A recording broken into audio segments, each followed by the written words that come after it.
The murder of 6-year-old JonBenet Ramsey captivated the nation and put her family under the microscope, with many speculating that her father, mother, brother, or all three were involved in her killing. Tonight, her brother Burke speaks after 20 years of silence about that painful saga, and new evidence is brought to light. Here's my Nightline co-anchor, Juju Chang. I remember the casket was small and her eyes were closed. I think one of her eyes was a little bit like droopy or something. I thought that was weird. How did you feel seeing her? A lot of sadness. I don't think I really fully grasped, like, after this, I won't see her again. Burke Ramsay, now 29, breaking a 20-year silence, coming out of the shadows to speak publicly for the first time about his sister JonBenet's murder in an interview with Dr. Phil. The next thing I remember, my dad came and told me JonBenet is in heaven now, and he started crying. Then I started crying. He was just 9 when his little sister was found viciously strangled in the basement of their own home. The child beauty queen, eternally 6 years old, whose gruesome, unsolved murder became America's fixation. Two competing theories lingered for years. Did an intruder break in and kill? Or were the Ramsays themselves somehow responsible?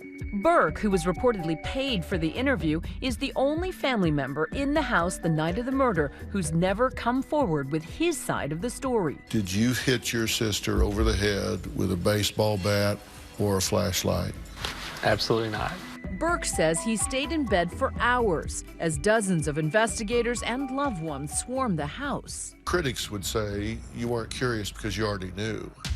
He didn't have to get up and go check because he knew exactly what had happened. I mean, I didn't know if there's some bad guy downstairs and my dad was chasing off with a gun. Everyone looks at the interview of Burke and thinks, why is this young man smiling? I don't see a smile as much as I see an uncomfortable facial expression.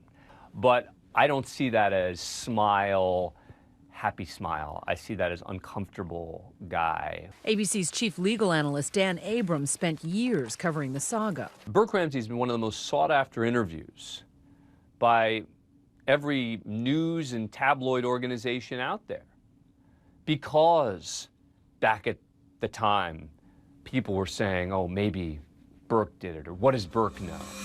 At the time, the incessant media attention smothered the family under a cloud of suspicion. Then 9-year-old Burke was not immune. Years later, John Ramsay, JonBenet and Burke's father, told me that they were simply trying to protect their 9-year-old from the media onslaught. There was one day when he and Patsy managed to escape the paparazzi, and they made it to a grocery store, and there was a headline that Burke... brother did it. And he burst into tears. Yeah, well, what was his reaction? Well, Burke's a very quiet, private person. We tried very hard to keep Burke's life normal, and that just was like a huge interruption to that. The mystery began the morning after Christmas 20 years ago with a horrifying ransom note left in the Ramsay home, demanding $118,000 in exchange for the safe return of their little girl. What's going on there, ma'am? We have a kidnapping. Hurry, please explain to me what's going on, okay? There's a note left in our daughter's door. But soon, John Ramsay, JonBenet's father, found her lifeless body in the basement, a moment he told me about in 2012. When I found her, it was a rush of relief. And then, of course, within moments, I realized that she probably was dead. But she was back in my arms. The family home, hours after the discovery, captured in these crime scene videos, seen for the first time in an investigation discovery docuseries airing this week. JonBenet had been strangled with a garrote, her skull fractured, and there were signs of sexual abuse. At first, investigators found no apparent signs of a break-in, and the Ramsay family came under the investigative microscope. Burke, too, placed under the harsh lights of the interrogation room. When was the last time you saw JonBenet alive? As seen in these newly discovered tapes of police interviews, included in an A&E documentary, the theory was that Burke killed her accidentally, and the family was covering up the crime. Inside the Ramsay home, a flashlight, heavy enough to be a murder weapon. The strangulation device made from the broken handle of Patsy's paintbrush. The bizarre ransom note was found to have been written on Patsy's notepad. The ransom note is the single most important piece of evidence that led the authorities to think it had to be someone in the house. i.e. John and Patsy Ramsey. Because who else would have the time, they would say, to write that intricate note and practice it beforehand, other than someone trying to cover up a crime? The police play hardball, bluffing about the evidence they have. We have trace evidence that appears to link you to the death of John Bonet. What would you tell me? But Patsy never wavered, always adamant about their innocence. Go back to the damn drawing board. I didn't do it. John Ramsey didn't do it, and we didn't have a clue of anybody who did do it.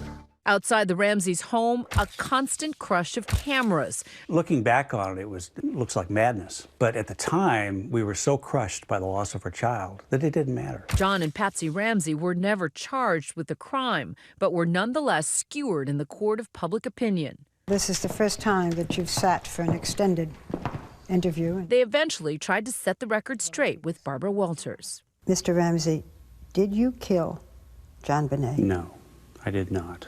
Mrs. Ramsey, did you kill your daughter? No, I did not kill my daughter.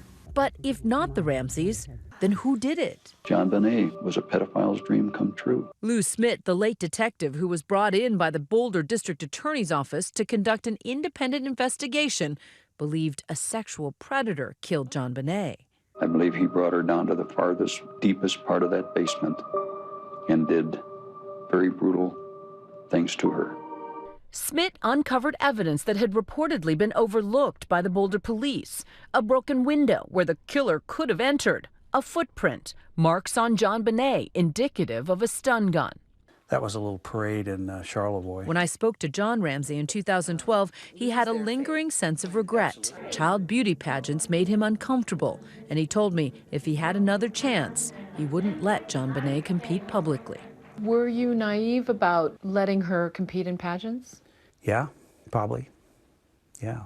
But your lesson was, what if we inadvertently exposed her to the killer? Obviously, you don't want to keep him locked in the house, but it's just an awareness. Not everyone around you is a nice, good person. A re-examination of the DNA evidence using new technology found an unidentified male's DNA on John Bonet's underpants, essentially clearing the Ramsey family. This is the only case where I think I have fundamentally turned as much as I have, thinking probably to no way over the course of an intense investigation. The new district attorney, Mary Lacey, took the extraordinary step of formally exonerating the Ramseys. But vindication didn't come soon enough for the Ramseys. Patsy died from ovarian cancer in 2006. Today, John is remarried and lives a quiet life in Michigan. I struggled a lot with forgiveness and what that meant. The first phase was, I can't forgive this creature. Let me get my hands on him. We won't need a trial. Well, no one would blame you for being angry and bitter. And I was for a time, absolutely. But you can't stay there, and because it's damaging to you as a person. It's a gift you give yourself to let it go. As for Burke, he's now a software engineer and once again back in the headlines. It's sort of surprising that Burke gave up his anonymity. And I think in retrospect, it was probably a mistake. I don't think he came across that well, even though he's totally innocent. And yet 20 years later, John Bonet's case, still an unsolved murder. The Boulder police chief releasing this video statement. We remain focused on this investigation and finding justice for John Bonet. Her murder remains America's great whodunit mystery, still haunting the public imagination. The notion that these rich parents might have killed their child was an amazing question / soap opera / mystery. And it was a true unsolved mystery to this day. And it will never be solved. For Nightline, I'm Juju Chang in New York.